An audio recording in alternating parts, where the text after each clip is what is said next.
Hello students, आइए हम लोग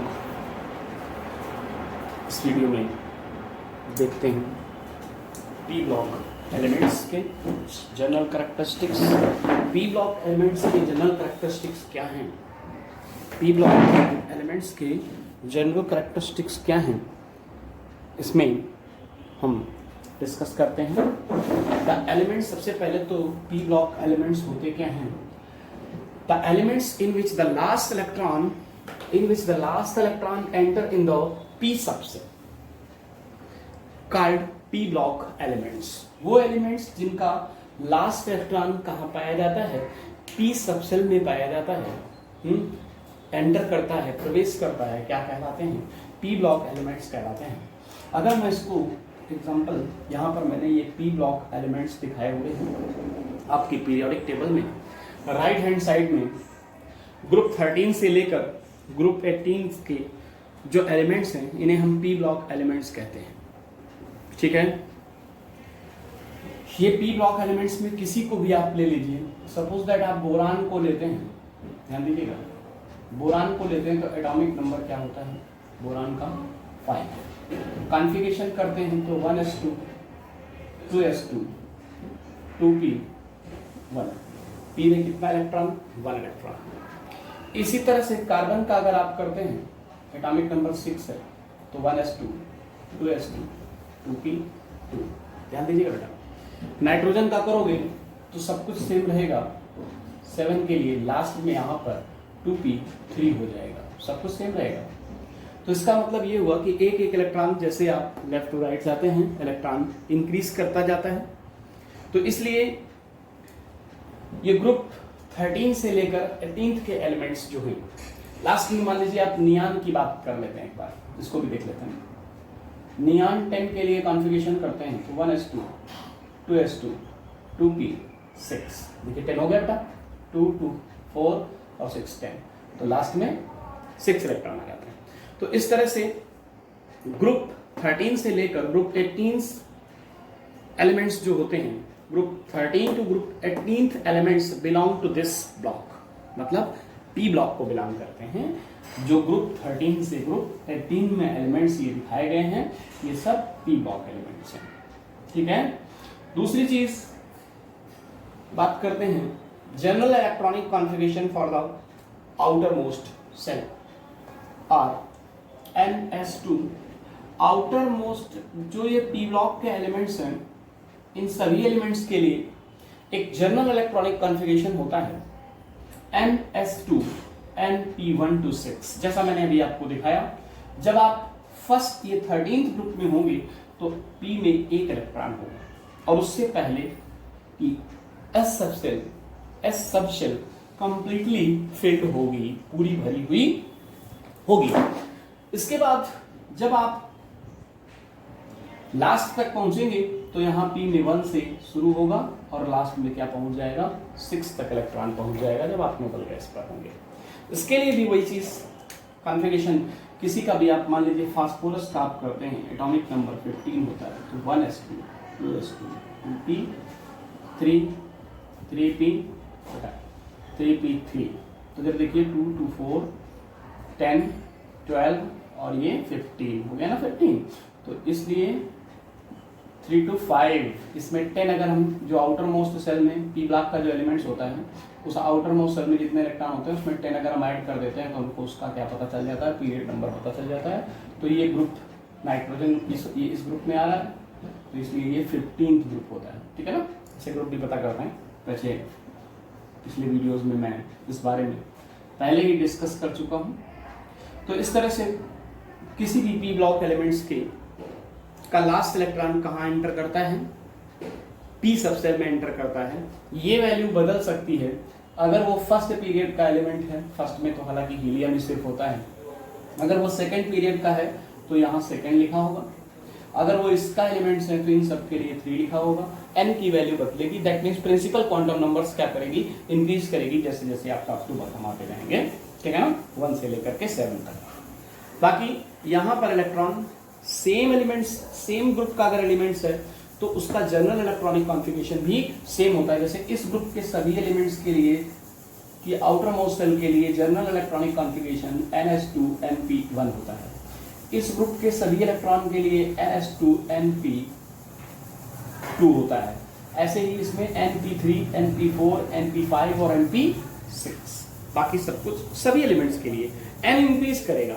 इस ग्रुप के इस पीरियड के जो एलिमेंट्स होंगे उसके लिए n की वैल्यू 3, 2, इसके लिए 3, इसके लिए 4, इसके लिए 5, ठीक है ना। इस तरह से इंक्रीज करती चली जाएगी 6 to 7 तक। अब हम बात करते हैं क्या, तो इस तरह से कॉन्फ़िगरेशन हमारा general electronic configuration for the outermost shell of the p block elements is ns2np1 to 6। In this block मतलब p ब्लॉक, दिस ब्लॉक का मतलब p ब्लॉक में बेटा ये जो p ब्लॉक एलिमेंट्स हैं इसमें तीनों तरह के एलिमेंट्स पाए जाते हैं। Some are metals, some non metals and some metalloids, ठीक है ना। इसमें मेटल, नॉन मेटल और मेटलाइट तीनों तरह के एलिमेंट्स आपको देखने को मिलते हैं। यहां पर अगर हम ध्यान दें तो बेटा ध्यान दीजिए, यहां पर अगर हम बात करें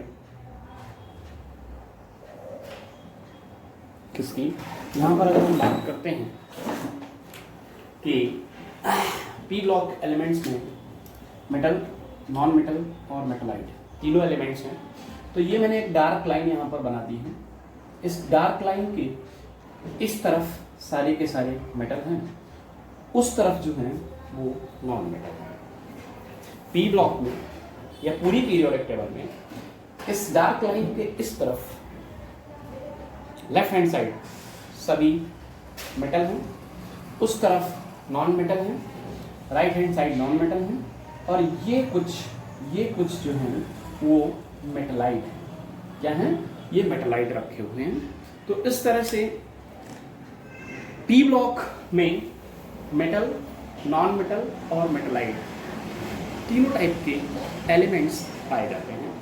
इस पॉइंट पे हमने ये बताया। फिर हम बात करते हैं मेटालिक कैरेक्टर इंक्रीज।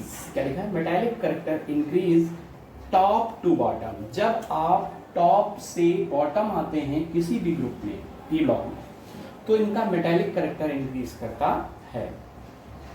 जैसे ये नॉन मेटल है लेकिन ये क्या हो गया? मेटल हो गया। ये नॉन मेटल है, ये तो मेटलाइट हो गया। यहाँ से आपके मेटल शुरू हो जाते हैं, ठीक है। तो इस तरह से ऊपर से नीचे आने पर मेटालिक कैरेक्टर क्या करता है बेटा? इंक्रीज करता है, और नॉन मेटालिक कैरेक्टर डिक्रीज करता है। Left to right and left to right, अगर आप लेफ्ट टू राइट जाते हैं तो मेटालिक कैरेक्टर क्या करता है? डिक्रीज करता है। नेक्स्ट पॉइंट मैंने ये लिखा है। इस फोर्थ पॉइंट में मैंने लिखा है दे हैव, ध्यान दीजिएगा, they have high electron gain enthalpy and ionization energy. ये जो p ब्लॉक के एलिमेंट्स होते हैं इनकी इलेक्ट्रॉन गेन एंथैल्पी और आयोनाइजेशन एनर्जी हाई होती है। ये लेफ्ट टू राइट इंक्रीज करती हैं, दोनों ही चीजें। क्या? आयोनाइजेशन एनर्जी और आयोनाइजेशन एंथैल्पी दोनों ही क्या कर जाती हैं? इंक्रीज करती हैं। फिर मैंने लास्ट पॉइंट में यहाँ पर लिखा हुआ है, लास्ट पॉइंट में मैंने लिखा हुआ है बेटा कि देयर ऑक्सीडाइजिंग कैरेक्टर, ये जो p ब्लॉक एलिमेंट्स हैं इनका ऑक्सीडाइजिंग कैरेक्टर इंक्रीज करता है on moving from left to right. Left to right जाने पर ऑक्सीडाइजिंग कैरेक्टर इंक्रीज करता है। नोट डाल के मैंने एक पॉइंट यहाँ पर और आप लिखेंगे कि elements of the s block and p block, element of s block and p block collectively known as representative elements. ये रिप्रेजेंट करते हैं अपने ग्रुप में जो एलिमेंट्स पाए जाते हैं, इसलिए s और p ब्लॉक के इन एलिमेंट्स को हम लोग कलेक्टिवली क्या बोलते हैं? रिप्रेजेंटेटिव एलिमेंट्स बोलते हैं। अब इधर ध्यान दीजिए, ये जो पीरियोडिक टेबल मैंने यहाँ पर p ब्लॉक दिखाया है, p ब्लॉक में जो 15th ग्रुप में जो एलिमेंट्स होते हैं उन्हें निकोजेंस कहते हैं। ऑक्सीजन फैमिली इस पूरे को हम लोग चैल्कोजन कहते हैं, और इन्हें हैलोजेंस, जबकि इधर नोबल गैसेस। हैलोजेंस जो सी साल्ट फॉर्मिंग एलिमेंट्स होते हैं वो हैलोजन कहलाते हैं, उन्हें हैलोजन कहते हैं। जबकि वो एलिमेंट्स जो ऐसे एलिमेंट्स बेटा जो इस ऑक्सीजन फैमिली में हैं इन्हें हम लोग चैल्कोजन कहते हैं, क्योंकि ये ओर फार्मिंग होते हैं। ठीक है ना। ओर फार्मिंग एलिमेंट्स होने की वजह से सैल्कोजेन का मतलब होता है ओर फार्मिंग एलिमेंट्स।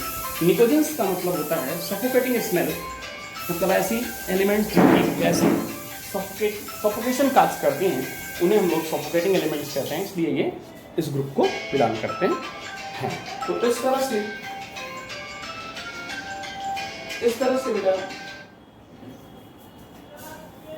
इस तरह से क्या होता है, ये पी ब्लॉक एलिमेंट्स हैं। इन पी ब्लॉक एलिमेंट्स के ये कुछ जनरल कैरेक्टरिस्टिक्स मैंने आपसे डिस्कस किए। इन जनरल कैरेक्टरिस्टिक्स को आप राइट डाउन करेंगे और इसी तरह से जैसे यहाँ पर टेबल बनी हुई है, इस टेबल को अपने नोटबुक पर, ठीक है, नोटबुक पर नोट करेंगे। ओके।